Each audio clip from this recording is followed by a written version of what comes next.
বাংলাদেশ জামায়াত ইসলামীর নায়েবে আমির ডক্টর সৈয়দ আব্দুল্লাহ মোহাম্মদ তাহের বলেছেন, গত কয়েকদিন বাংলাদেশের রাজনীতিতে উত্তাপ দেখা দিয়েছে। বিভিন্ন রাজনৈতিক দল ও স্টেক হোল্ডারদের সাথে কথা হয়েছে, উত্তেজনা কমে এসেছে। অন্তর্বর্তী সরকারকে টিকিয়ে রাখতে হবে। ডক্টর ইউনূসের অধীনে সুষ্ঠু নির্বাচন হোক, এটাই জামায়াতের দাবি।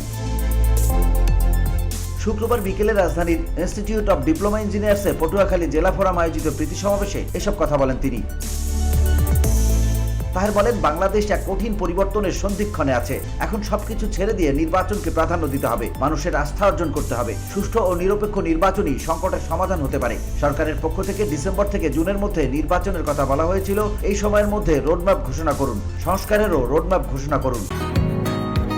বসুন্ধরা, উত্তরা, বনশ্রী, কুড়িল ও বাড্ডা সহ রাজধানীর বিভিন্ন স্থানে অভিজাত ও অত্যাধুনিক মানের ফ্ল্যাট কেনার এক নির্ভরযোগ্য প্রতিষ্ঠান প্লেজেন্ট প্রপার্টিজ লিমিটেড। তাই আপনার স্বপ্নের আবাসনের জন্য আজই যোগাযোগ করুন। Pleasant properties limited, where destiny matches eventually.